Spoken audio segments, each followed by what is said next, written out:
আসসালামু আলাইকুম। পৃথিবীর সবচেয়ে সহজ উপায়ে আজকে আপনাদের নাড়ু তৈরি করে দেখাবো। এই রেসিপিটি দেখে যে কেউ সহজে নাড়ু তৈরি করতে পারবেন। আজকের নাড়ুটি তৈরি করব নারকেল, তিল এবং চিনি দিয়ে।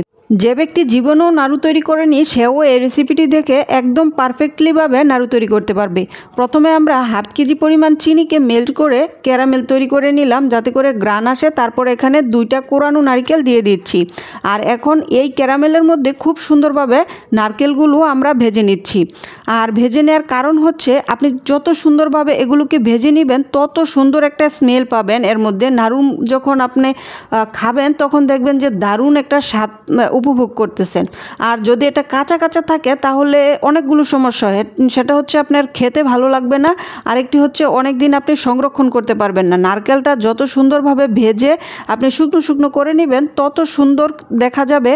আর এটা কিন্তু অনেক দিন পর্যন্ত আপনি সংরক্ষণ করতে পারবেন, কোনো রকম ছত্রাকের ভয় থাকবে না। আর আমি 1 চা চামচ পরিমাণ এখানে জিরার গুঁড়া দিয়ে দিয়েছি। তারপরে দিয়ে দিচ্ছি 1 চা চামচ পরিমাণ লবণ। এটা অপশনাল, অনেকে মিষ্টি জাতীয় খাবারের মধ্যে লবণ অ্যাড করে না, কিন্তু আমার মনে হয় যে অল্প একটু লবণ দিলে মনে হয় স্বাদটা একটুখানি বাড়ে। যাই হোক, এখন খুব সুন্দরভাবে দেখতেই পাচ্ছেন ক্যারামেলের সাথে আমরা নারকেলটা খুব ভালোভাবে ভেজে নিয়েছি। তারপর এখানে আমি ভেজে রাখা তিল দিয়ে দিচ্ছি। আমার তিলগুলো কিন্তু সাদা তিল, আপনারা যদি কালো তিল নেন তাহলে কিন্তু আপনাদেরকে এটা প্রসেস করে নিতে হবে। আর সাদা তিল নিলে কিচ্ছু করতে হবে না, জাস্ট একটু শুকনো তাওয়ার মধ্যে শুধু ভেজে নেবেন, তাতেই হয়ে যাবে।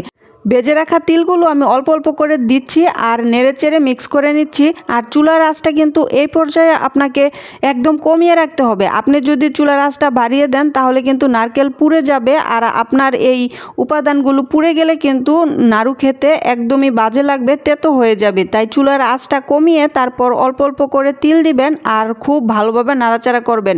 এই পর্যায়ে কিন্তু নাড়াচাড়া কোনোভাবেই বন্ধ করবেন না, তাহলে কিন্তু তাওয়ার সাথে লেগে যাবে। আর এখন আমি অল্প কিছু পরিমাণ চালের গুঁড়া দিয়ে দিচ্ছি। আর এটা কিন্তু সরাসরি চালের গুঁড়া না, চাল ভেজে তারপরে আমি ব্লেন্ডারে এটাকে গুঁড়ো করে নিয়েছি। আর ভেজে রাখা সেই চালের গুঁড়াগুলো অল্প একটু দিয়ে দিলাম। এটা অপশনাল, আপনারা না দিলেও পারেন। ভাজা চালের গুঁড়ার ঘ্রাণটা আমার কাছে খুবই ভালো লাগে, তাই আমি অল্প কিছু পরিমাণ এখানে অ্যাড করেছি। আপনারা চাইলে এটাকে স্কিপ করতে পারবেন, কিন্তু সবচেয়ে গুরুত্বপূর্ণ বিষয় হলো এই পর্যায়ে কিন্তু আপনারা নাড়াচাড়া কোনোভাবেই বন্ধ করবেন না, তাহলে কিন্তু লেগে যাবে তাওয়ার মধ্যে, আর খেতে কিন্তু খুবই বাজে লাগবে। আর অল্প কিছু পরিমাণ আর একটুখানি ভেজে তারপর আমি নামিয়ে নিচ্ছি। আর এটাকে কিন্তু গরম গরম অবস্থায় আপনাদেরকে নাড়ু তৈরি করে নিতে হবে, তা না হলে কিন্তু শক্ত হয়ে গেলে আর নাড়ুগুলো হবে না। তাই অল্প কিছু চালের গুঁড়া নিয়ে আমার আম্মু খুব সুন্দরভাবে নাড়ুর শেপ দিয়ে দিচ্ছে।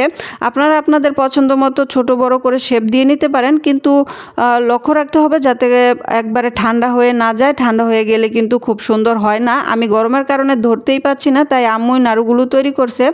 তবে আমি অন্য একটা কাজে ব্যস্ত হয়ে গিয়েছিলাম, তাই আমি সবগুলো নাড়ু দেখাতে পারছি না।